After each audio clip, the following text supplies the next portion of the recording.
하나님의 말씀은 베드로전서 4장 12절에서 19절 말씀입니다. 사랑하는 자들아, 너희를 연단하려고 오는 불시험을 이상한 일 당하는 것 같이 이상히 여기지 말고 오히려 너희가 그리스도의 고난에 참여하는 것으로 즐거워하라. 이는 그의 영광을 나타내실 때에 너희로 즐거워하고 기뻐하게 하려 함이라. 너희가 그리스도의 이름으로 치욕을 당하면 복 있는 자로다. 영광의 영 곧 하나님의 영이 너희 위에 계심이라. 너희 중에 누구든지 살인이나 도둑질이나 악행이나 남의 일을 간섭하는 자로 고난을 받지 말려니와 만일 그리스도인으로 고난을 받으면 부끄러워하지 말고 도리어 그 이름으로 하나님께 영광을 돌리라. 하나님의 집에서 심판을 시작할 때가 되었나니 만일 우리에게 먼저 하면 하나님의 복음을 순종하지 않은 자들의 그 마지막은 어떠하며 또 의인이 겨우 구원을 받으면 경건하지 아니한 자와 죄인은 어디에 서리요. 그러므로 하나님의 뜻대로 고난을 받은 자들은 또한 선을 행하는 가운데에 그 영혼을 미쁘신 창조주께 의탁할지어다. 아멘. 2020년 주일 1, 2부 예배에는 일반 서신을 설교하고 있습니다. 첫 서신인 야고보서를 지나서 지난 몇 주 동안 베드로전서를 설교하고 있습니다. 금주는 베드로전서 4장 12절에 19절 말씀을 통하여서 시험을 당하시고 계신가요? 라는 메시지를 전하기로 지난해 설교 예고제에 정했습니다. 저는 설교 예고제를 선택하고 설교하는 37년 동안 설교를 준비하면서 놀라고 당황될 때가 많습니다.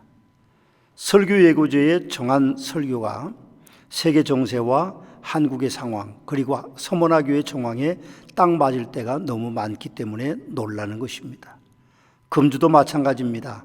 베드로전서 4장 11, 19절을 본문으로 시험을 당하시고 계신가요? 라는 제목인데 지금 우리의 형편과 딱 맞습니다. 서머나교회가 확진 판정을 받은 성도님의 예배 참석으로 28일 주일 1, 2부 예배에 참석하신 성도님들께서 전수 코로나 검사를 받으셨습니다. 그러나 하나님의 보존하시는 섭리로 은혜롭고 감사하게도 모든 성도님들이 음성 판정을 받으셨습니다. 그렇지만 서머나교회는 정부의 방역수칙에 따라서 14일 동안 집합 금지 명령을 받았습니다. 서머나교회는 시험을 당하고 계신가요? 라는 설교 제목처럼 되었던 것이죠. 저는 제가 설교 제목을 잘못 정했다고 생각하지 않습니다. 하나님의 시간에 하나님께서 제 메시지를 맞추셨다고 생각합니다. 그동안 방역수칙을 잘 지켜주신 성도님들께 진심으로 감사를 드립니다. 서머나교회는 성도님들의 불편함을 감수하고 마스크 착용과 거리 두기를 철저하게 시행했고 점심 식사나 로뎀 카페 운행을 중지하고 오후 예배를 드리지 않았고 심야기도회, 목장 예배, 성서대학을 운영하지 않았습니다.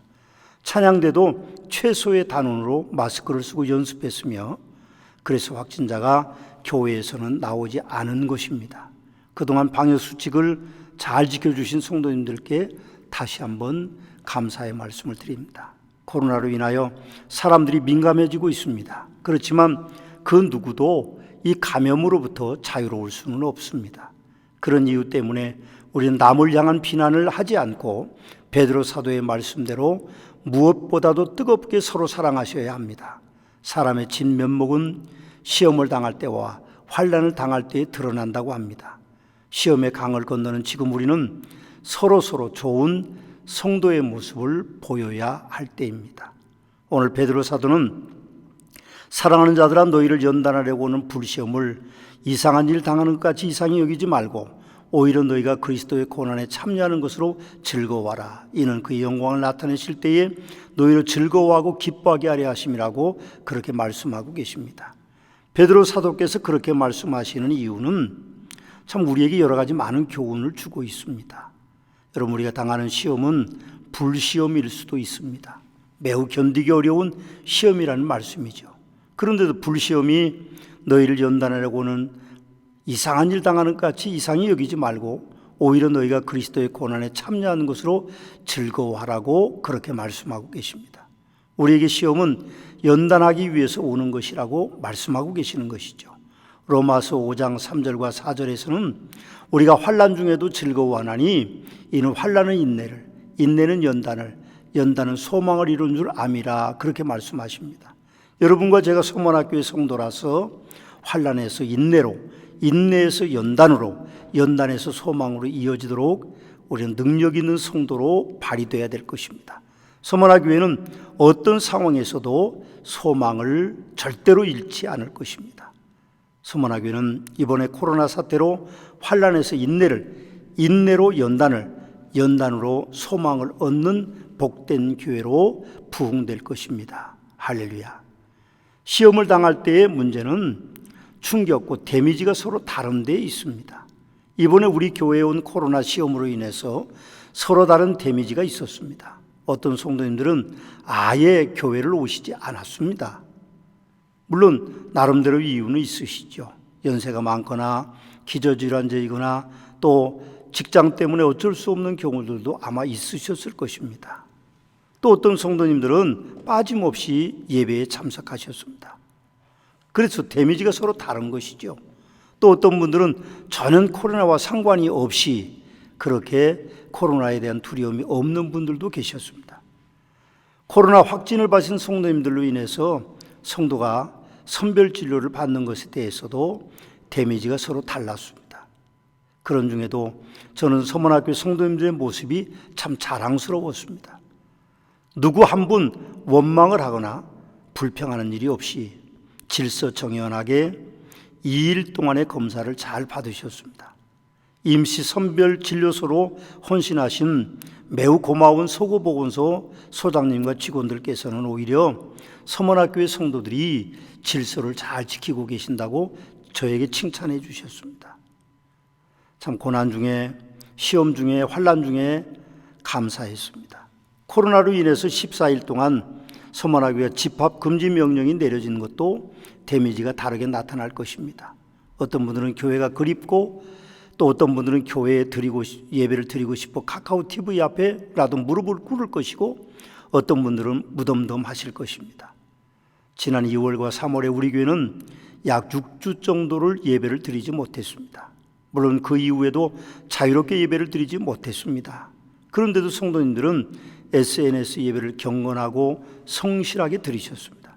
그 증거는 카카오 TV 시청 숫자에서 드러났습니다. 더욱 자랑스러운 것은 예배드리기 시작하면서 80% 정도의 성도들이 예배에 빠지지 않고 출석했다는 것입니다. 예배가 회복되고 있었죠. 그러나 여러 사정으로 모이지 못한 성도님들께서도 헌금을 계좌로 드리셔서 헌금 액수에는 평상시와 크게 차이가 없었습니다. 저는 서문학교의 목사로서 성도님들이 매우 자랑스럽습니다. 제가 찬송을 한 장 부르겠습니다.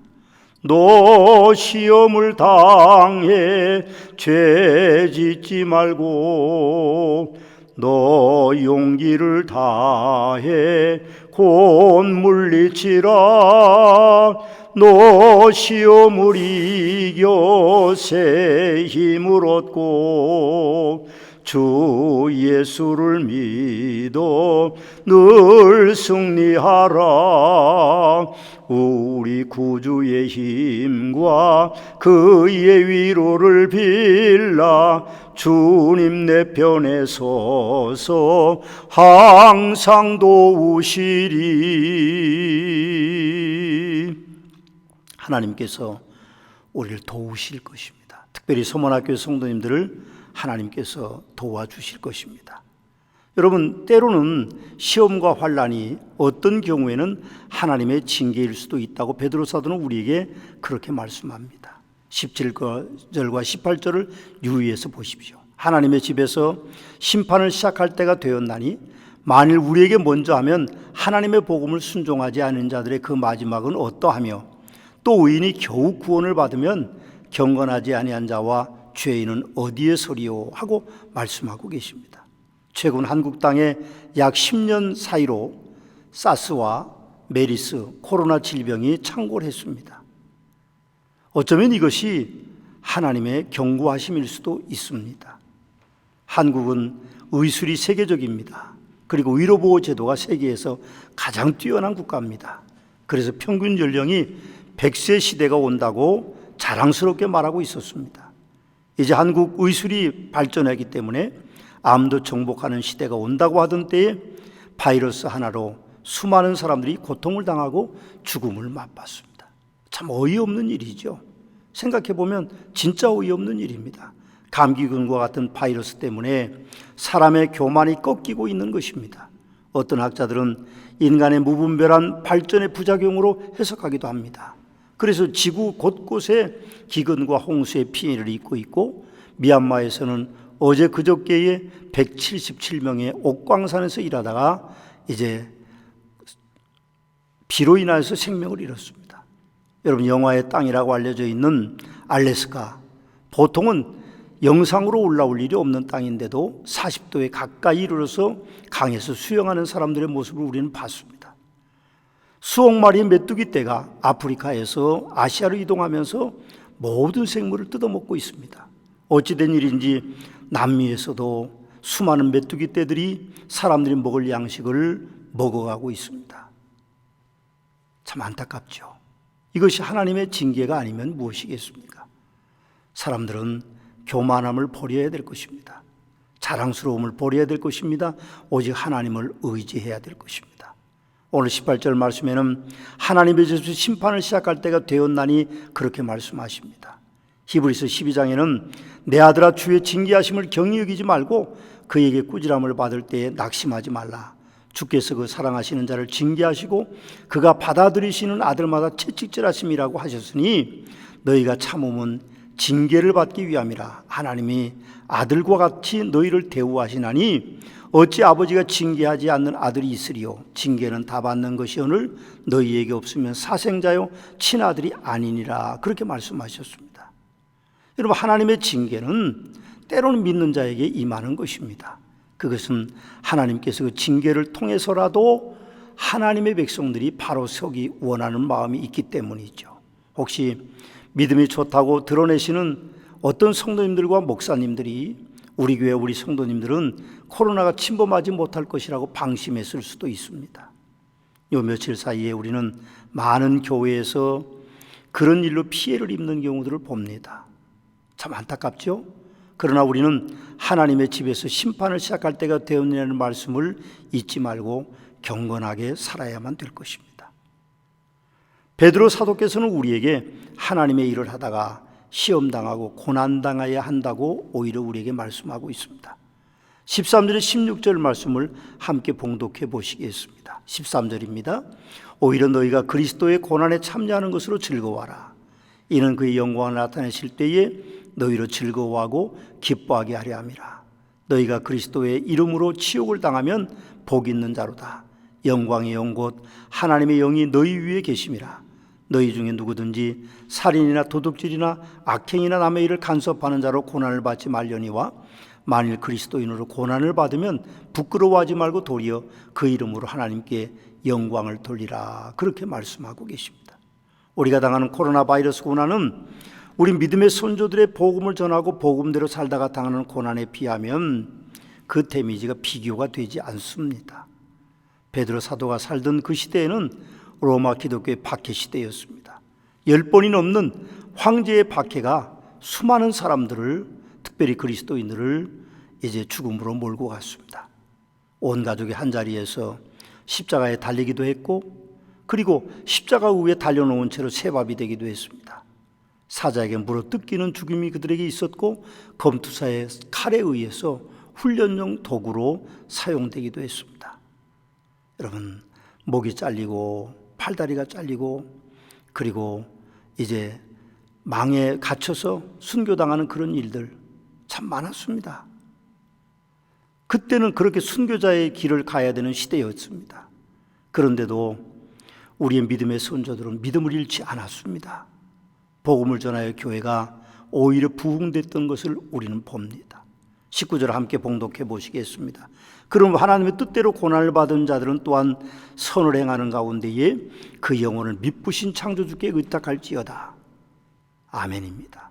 베드로 사도께서는 코로나로 시험과 고난받는 여러분과 저에게 두 가지 부탁을 19절에 하고 계시는 것입니다. 하나는 선을 행하는 가운데 있는 것이고 하나는 창조주께 의탁할지어다 하는 것입니다. 코로나19도 우리는 서로 선을 행해야 됩니다. 그리고 하나님께 여러분들의 강건함을 의탁하셔야 됩니다. 요즘 유행하는 단어가 있습니다. 건행하십시오, 건강하시고 행복하십시오 하는 단어입니다. 서문화교회 모든 성도들을 위해 건행함의 축복이 있게 되시기를 주님의 이름으로 축원합니다. 서문화교회가 이제 약해질 수도 있습니다. 코로나 때문에. 그러나 오히려 그렇지 않을 것이라고 저는 생각합니다. 절대로 서문화교회는 이런 질병 때문에 약해질 수는 없습니다. 오히려 너희가 그리스도의 고난에 참여한 것으로 즐거워하는 성도들이 더 많기 때문이고 그의 영광을 나타내실 때에 즐거워하고 기뻐하는 성도들이 서문화교회 안에 더욱 많기 때문입니다. 아멘입니다. 저는 오늘 이 주일이 부인 37주년이 되는 주일입니다. 37년 전에 저는 28살의 젊은 나이의 목사로 서문화교회 12대 목사로 부임해 왔습니다. 그때 서문화교회는 시험 속에 고난당하는 교회였습니다. 시험 속에 고난당하는 서문화교회 12대 목사로 부임한 저는 당황했습니다. 제가 생각하는 것보다 교회는 더 시험이 많았고 고난이 많았습니다. 그때 하나님이 저에게 고린도전서 10장 13절을 주셨습니다. 사람이 감당할 시험 밖에는 너희가 당할 것이 없나니 오직 하나님은 미쁘사 너희가 감당하지 못할 시험을 당함을 허락지 아니하시고 시험 당할 즈음에 또한 피할 길을 내사 너희로 능히 감당하게 하시니라는 말씀을 저에게 주셨습니다. 저는 37년 동안 수많은 시험을 당했고 많은 고난들이 제 목회 사역에 있었습니다. 물론 성도들도 함께 그런 시험과 고난을 당하셨습니다. 그러나 저는 그렇게 믿었습니다. 감당할 시험만 주실 것이라고. 그래서 저는 언제든 제 마음속은 평안했습니다. 어렵고 힘들어도 항상 제 마음속에는 평강이 흘러넘쳤습니다. 저는 힘들지만 주님의 감당할 시험이라고 믿고 37년 동안 조용하게 목회했습니다. 오늘 다시 우리가 시험을 당하고 있습니다. 이때 우리가 고린도서 10장 13절을 꽉 붙잡아야 됩니다. 사람이 감당할 시험 밖에는 너희가 당한 것이 없나니 오직 하나님은 미쁘사 너희가 감당하지 못할 시험 당함을 허락지 아니하시고 시험 당할 즈음에 또한 피할 길을 내사 너희로 능히 감당하게 하시느니라. 아멘입니다. 저는 그렇게 하나님을 의지하는 목사가 될 것입니다. 여러분들도 하나님을 의지하셔서 이 시험과 고난을 잘 극복하고 승리하는 복된 성도들이 되시기를 주님의 이름으로 축원합니다.